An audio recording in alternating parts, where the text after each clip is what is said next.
Buonasera. Someone behind the camera has asked me to make a tiramisu. Can't go wrong with the tiramisu. No. Apparently a friend is coming around tomorrow and she's asked for a classic, straightforward Italian tiramisu. So that's what I'll be making. Yeah. I will be using a pack of sponge fingers. Sometimes they are called also lady fingers. They got sugar on the top.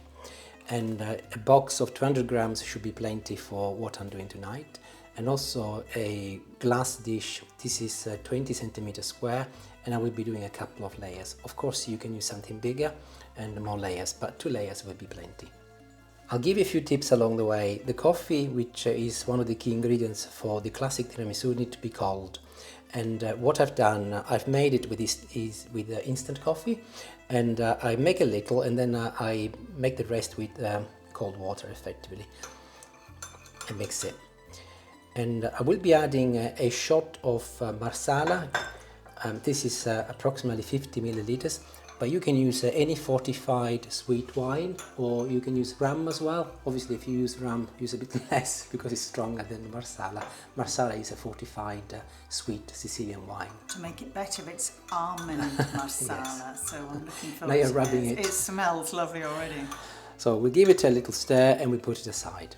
Traditionally, tiramisu uses raw eggs, but I will be pasteurizing my eggs today so that the recipe can have a wider reach. I have removed 4 egg yolks from the white. I will be using the white, which I've got here, for a different recipe, so they'll go in the fridge, will not be wasted. Mm-hmm. My rule is that for every egg, I put 1 tablespoon of sugar, which is approximately 25 grams per tablespoon, so in this case will be 100 grams. And using a whisk or a spoon, whatever you've got available, just give them an initial mix. To pasteurize the eggs, I will be doing them in bagno Maria. What is the word, Julie? Bain-marie. Bain-marie, there you go. You must have adopted from Italian. So I will use some hot water, which I've already pre-boiled to make the process quicker. And I'll pour it in a little pan, and I'll place my bowl inside it. So we're pasteurizing the egg, and bain-marie, it's a gentle process. So what I've done, I've taken the water to a boiling temperature and very quickly turned it down, and I'm not going to let it simmer for a few minutes. Just thought I'd give you a little look at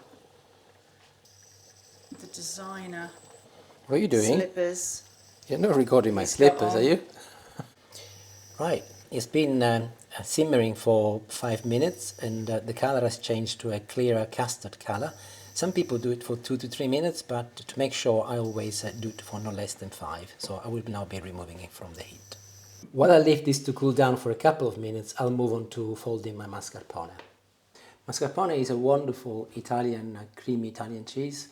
It's almost like a very thick, rich double cream, and is used widely for mostly to make cakes, but nowadays they also use it for pizza, funnily enough. You might have tried a mascarpone pizza in the past. Yeah. It is readily available for most supermarkets, and this is a 250 grams size pot. It would be very useful if your mascarpone was at room temperature, by the way. And I've got another shot of my magic Marsala, which I will also be adding in. Blimey, we're going to be juiced with all of this Marsala you've got going in there. It's not very strong, actually. I would deny that, because I just had a sip and I can feel it hitting my head already. I trust you. I had a little swig, everybody. It was delicious. Folding your mascarpone using a spatula, and your spatula doesn't have to be as pretty as this one either. No, that one is beautiful. It is beautiful, yes. Goes with my slippers. Goes in with everything. Goes with everything. There's every colour under the rainbow in it. Especially with my slippers. Mm. And next I will be folding my mascarpone and my Marsala with my custard egg I've just made. Egg custard, sweetie. Egg custard, sorry. And fold them together best you can without trying to make a mess, really. Good luck with that. You might find that whisking it is easier, actually. Before I move on to my double cream, I will place this in the fridge for a few minutes to cool down a little. I'm going to be whipping some double cream now. This is supermarket double cream, fresh double cream. The double cream they use in Italy is called panna, and that is sweetened. this one isn't, so I'm going to be adding 1 tablespoon of sugar. I think it's more the synthetic cream what they use. Possibly, yes. And to complement the flavour, I will be adding a couple of teaspoons of vanilla. This is the only time when you can use an electric whisker here, and I will be mixing it together.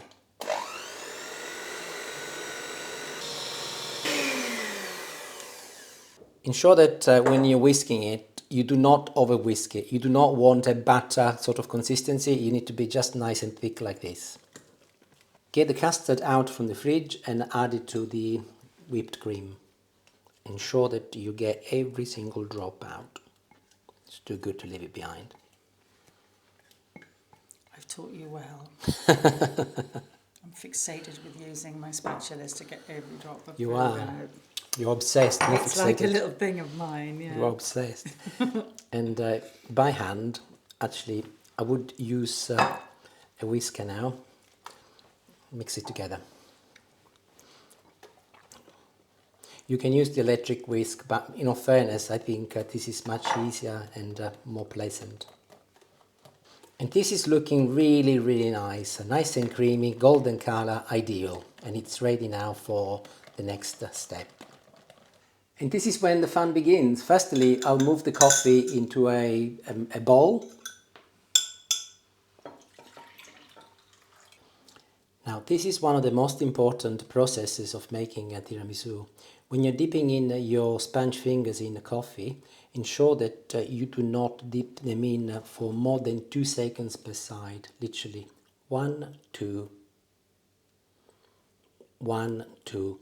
As tempted you might be to literally cover them in coffee, it will not help you, because you will want the fingers to effectively be absorbing also some of the lovely mascarpone and double cream that you've made. And if they are clearly soaked with coffee, they're not going to be absorbing anything. After you've done the first layer, cover them with some of your cream, and that should be half of what you've made.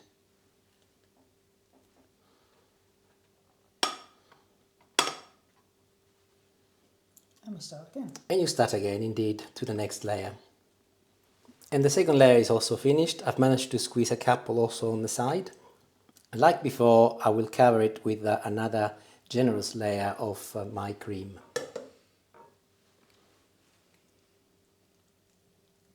And use a spatula if you like to help you distribute it evenly. If, like me, you've got too much cream, do not be tempted to just pile it on top and add to it, because otherwise you will be making it too liquidy and you want it to be nice and dense. However, as someone earlier took the mickey out of my slippers, I'm going to tell that she has been making her own little tiramisu because she cannot wait until tomorrow. No, apparently. I thought we'd just sort of finish off the dregs. Yes, make of course. Little snackette for later. So this is for tomorrow, apparently. And that is for tonight. Yeah. And the final touch before it goes in the fridge is to sprinkle a little cocoa. With a sieve, I will be sprinkling a little cocoa to cover the surface of the tiramisu and give that traditional look. And you can be quite generous, because that will all be absorbed anyway. Yum. Look at that. Inevitably, you will be making a mess, and just get some kitchen rolls and wipe it. Although you could put it in the fridge, leave it 2 to 3 hours and then eat it, I will be putting mine in the fridge overnight, because actually tiramisu is best the day after. But of course, you can always do what Julie did and make your own for tonight. Yep. But it will be lovely. You can leave it in the fridge maybe no less than 3 hours, and it should also be okay. But as I said, overnight it tastes even better. And before I put it in the fridge, I will be covering it with a plastic lid in this case, but you can use cling film if you like, to ensure that it doesn't take any of the odors from your fridge. And I'll see you tomorrow to see what it's like. Good night for now. Bye. And we are back, and we have got the guest. Hello, Joe. Are you ready? I think so. Very good. Have you ever tried tiramisu before? I have. But not ours. Not yours, no. Have you ever made one? No, Okay, so you don't know what is in it. not really. Okay, well, we're about to find out. I know, I'm Okay. looking forward to it. Ooh, drum rolls. I'll give you a little piece for now, just for the taste. Right. Okay. Thank you. And here is a fork. Verdict. That is good. Is I it? think that's the best one I've ever tried, and I'm You- not saying that. You're not just saying that. No, And that is okay, lovely. can you identify the ingredients? Well, there's sponge. Sponge, okay, sponge Is fingers, yeah. there chocolate? Coffee? Coffee, yeah, coffee, very good. Is there any alcohol in there? Yes, very good. Detect a little bit of alcohol You're still standing. yeah, at the moment. But no, It's all good. It's Excellent. a lovely balance. Wonderful. Really nice. Thank Very you. good. Well, I don't need to test it. Joe's Can I eat tested it some for more? us. Yeah? Yes, of course. We're you now can. going to have a big portion, Joe. Thank you very much, everybody. I hope you enjoyed the video, and see you later. Bye.